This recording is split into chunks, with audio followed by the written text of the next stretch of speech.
Hey, Linty. Good morning. Good morning. Good morning.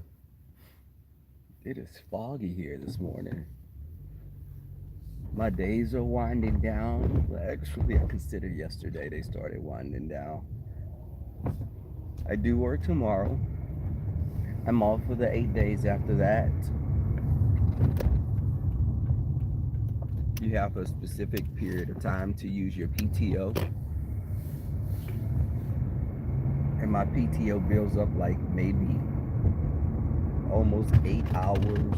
I have 8 hours every pay period. I get a vacation day. Hey, hey, everybody coming into the room. Hope you guys had a great Christmas. Going into this new year. Like I was saying yesterday, just look at coming to the year coming to the year with a positive outlook. Just think that just the positive energy that you leave when you leap into the new year. Just leave that negative energy. My tongue is tied right now, y'all. I don't know why. Just leave that negative energy in 2019. Surround yourself with your loved ones, positive people that bring something into your life. Stop letting these toxic people invade your space. And I was watching something, and I watch a lot of different things on YouTube, and someone was saying, people that are so angry and vitriolic, just they thrive in that type of chaos. So angry, no sir, no thank you. Someone tried to watch my window at the red light. Um, being angry all the time is the bitchy little sister of fear. That's how your fear manifests, being angry. Like a dog that's afraid of you, when you corner it, it'll bite in fear. No different from how humans are. And I see that on YouTube. People's defense mechanism is to constantly lash out, to be the one that's not deemed to be weaker. They lash out, and that's their protective mechanism. But the sad thing is, they've become so accustomed to it that it's second nature. They don't even have to try hard. They'll just lash out at anything. They point out, those that point out others' faults. What's wrong with him? He has there's something wrong with him. He seems off.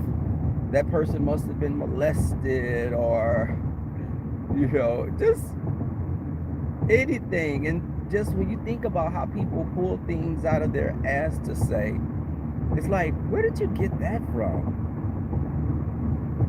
Like, what? And I watch a lot of content creators, when they shout out other people, don't you jump over. When they shout out other people,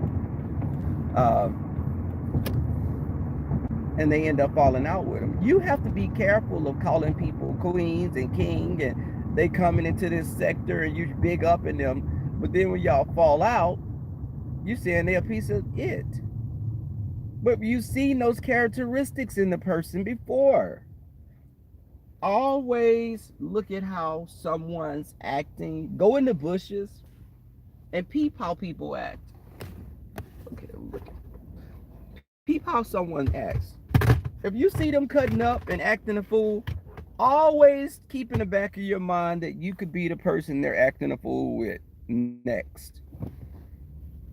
A man that's running around calling women B's and H's, and you shout him out, when you get into it with him, you'll be the next B and H. So just be mindful of that. I'm not calling anyone, kings or queens. I admire people and I, respect them. but I just don't do that. And there's no slight to anyone, but it's just my thing. You got to be careful not to become cultish. And I say it again, someone got mad because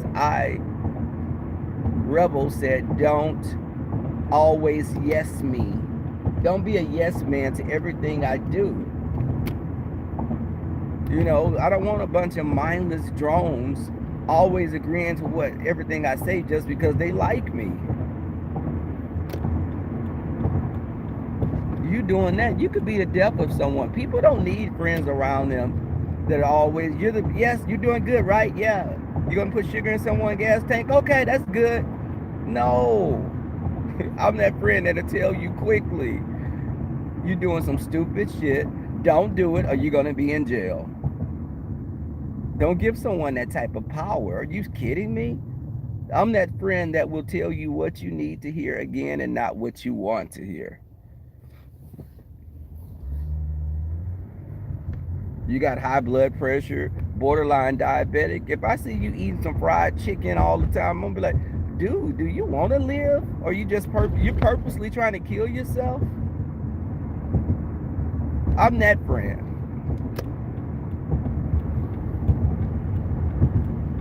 But you don't be fake with, just don't be fake, and don't try to. These content creators, we have to be mindful not to develop deity complexes. It's easy to do that. You have to be mindful not to become a person that feels that you're the best thing since sliced bread. You know, there's nothing wrong with having self-confidence. I don't have an issue with that. But if you feel that you've gotten to a point where you're just constantly belittling everyone and someone disagrees with you, you lash out at them or block them from your chat room, that's a deity complex because you want to be worshipped. And I'm not in the habit of worshiping anyone. I'm not religious. I'm a spiritual person. So that goes right out the door with me from the get-go. You're wondering, am I atheist? No, I'm not an atheist. But I have such a disdain for religion. I look at religion with disgust a lot of times because it's so controlling. And it's been Bible's been rewritten so many times by man. My father went to school for theology. So I have firsthand experience, you know, for people that are really churchy. And I think everyone needs something to get them through the day. Don't get me wrong. But I've seen some of the most worst people, okay? Are you gonna let me over? Thank you. I've seen some of the most vile people coming straight from the church in there a few times a week, making babies everywhere, preaching on a podium of hate. No.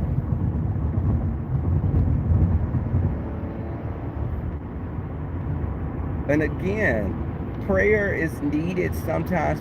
I feel prayer is a form of meditation in some people. You know, you need it because otherwise you'll go crazy. It's a release. And I've heard pastors that I felt were really, you know, motivational type of speakers. But I can't get down with the fire and brimstone type of pastors, yelling and falling out and doing all those extra theatrics. No. I don't know what the hell you just said, but everybody, pastor preaching, yes, pastor. Yes, he said that. Yes, won't he though? You know, no. You passed the collection plate around a few times. I look at religion like as a Ponzi scheme a lot. You know, those churches, they're really crazy at times for me. I respect everyone's religious belief. Let me say that. I respect your, but don't force your belief down my throat. I'm still trying to understand it. religion. I'm still trying to understand and coming to terms with what I feel God is in my eyes. How do I view God? Maybe differently, maybe different from how you view God. I may look at God as the earth and air and everything that embodies human and, just nature. I don't look at God as a man or a woman.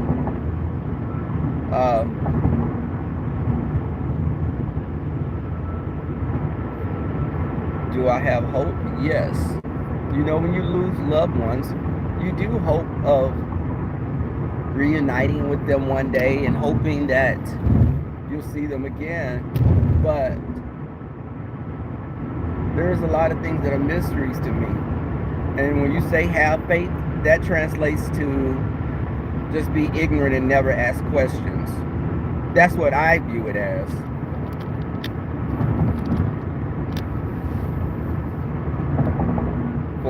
Before anyone run and try to dissect anything, I'm telling you, again, I am spiritual.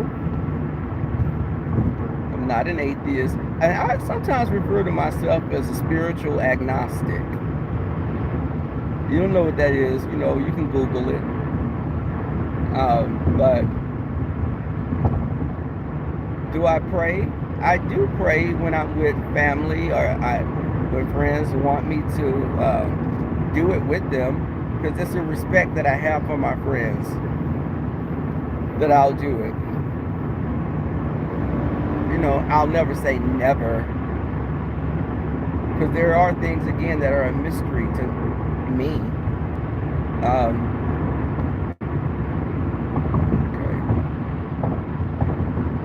Now you speeding through here in this little Pinto, you gonna run your behind off the road, going 80 and 90 miles, you gonna burn your transmission up.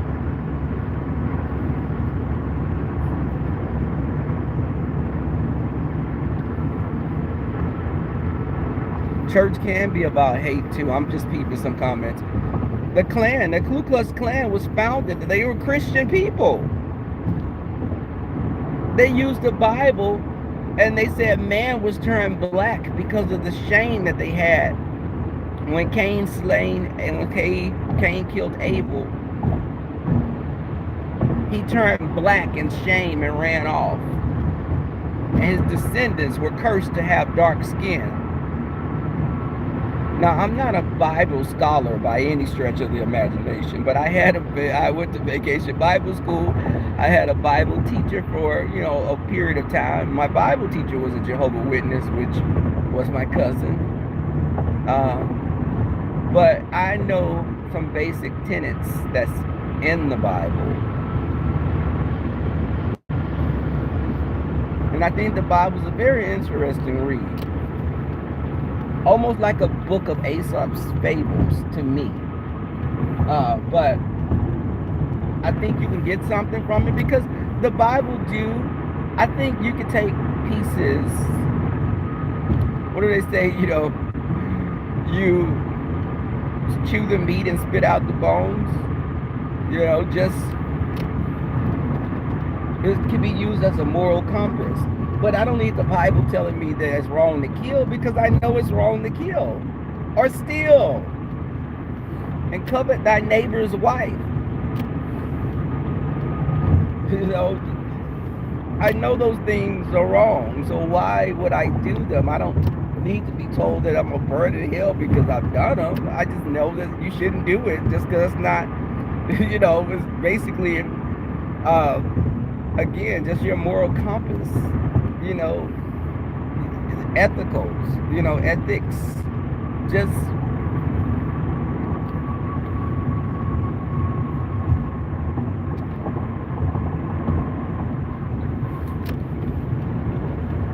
I met some of the sweetest people that were Christians. I've also met some of the sweetest people that were atheists.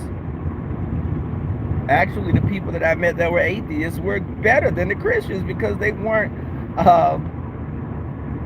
they didn't contradict themselves. Hypocrites. They weren't hypocrites. So I respect each of those people. I'm not your God to put you in heaven or hell.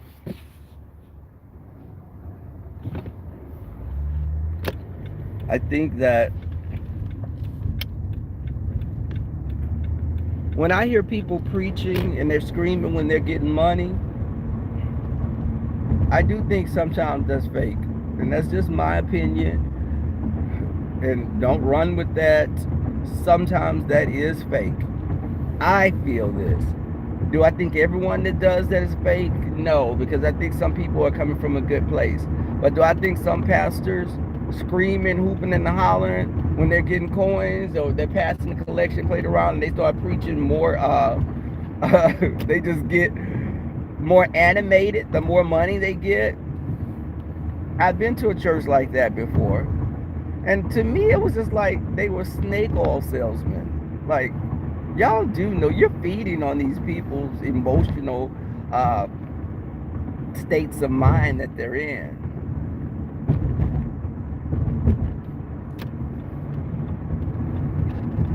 My aunt called me, and I had been avoiding her. This is my grandmother's sister. She called me and apologized to me while I was at work because I hadn't spoken to her since my grandmother's passing. Because she did piss me off. If it wasn't my grandmother's funeral, I would have got up and walked out. Now, this is someone's homegoing, what is it called? Homecoming, homegoing, just sending that person off, and just remembering the good about them and who they were as a person. But my aunt get her crazy behind up there and she started preaching about gay people. And God made Adam and Eve and not Adam. Where the hell did this come from at a funeral? So my mindset was my grandmother's gone. I will never interact with this woman a day in my life again. Um, because I really didn't ever interact with her too much. This is my grandmother's sister. She's crazy as hell. This lady used to be a pimping other women way back in the days. Um, and they said she used to be a lesbian. I don't know about all that, but she is very a religious fanatic. So my sister was calling me saying, "Did you talk to Ann Joyce?" I was like, "No." I was like, "No, I didn't talk to her, and I don't want to talk to her." And I told my sister how I felt about everything. My aunt calls me and was apologizing, saying, "I'm your aunt. I love you, and I may have said some things that offended you." And I was like, "Ann Joyce, I'm gonna be honest with you. I was offended by that because I am a grown man, and I live my life for me. And I felt that that wasn't the time or place for you to be talking about uh, a person's lifestyle. It wasn't my funeral or anyone that was, gay." I said, "I don't know where that came from. My grandmother loved me and my sister unconditionally, but for you to get up there and say that, Ann Joyce, I felt a certain kind of way, and I'm being honest with you." And, I accepted her apology, and she went on talking about another family member that wasn't gay, but um, it's just my tolerance level. I'm not going to deal with people when you're ultimately looking at me as being less than. You know, you have your belief. And I had to understand my aunt comes from a different place because this woman is 70 years old, I think. Almost 80, but she's sharp as a tack. And but I wasn't disrespectful or anything. But as a grown man, I felt slighted, and I felt like it was disrespectful because you knew how my grandmother felt about us, but you're getting up there preaching against gay people, and it just wasn't a time or place. And that in itself is why I left the church. Oh God, I get me a good parking space today. Do I want to park over there? No. Okay. Yeah, I'm here so early. It's like the parking lot is giving me anywhere I want to park right now. But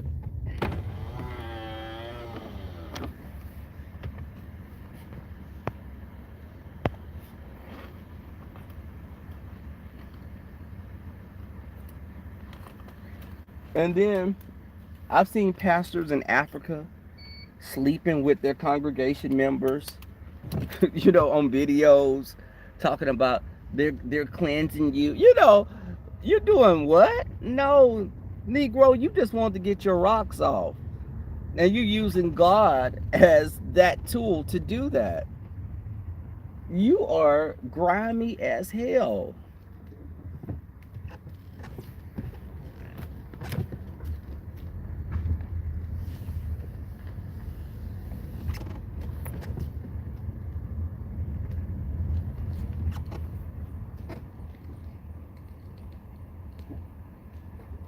People sleeping with little virgin babies because they're saying they're trying to protect themselves from catching AIDS in Africa. Just disgusting things people do in the name of religion. It's just that to me, I just can't digest that. I mean,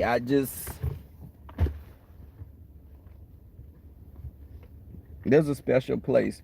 That's when I say there's a special place in hell for people like that.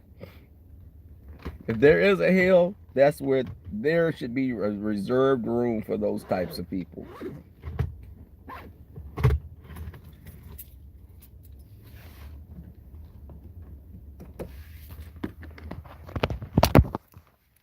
Y'all say so. I'm getting out of here, y'all. It was good talking with y'all. I need to go jump on the shuttle. See y'all later today. Thank you, mods, for coming through, holding it down as always. Peace and love to everyone. I'm out.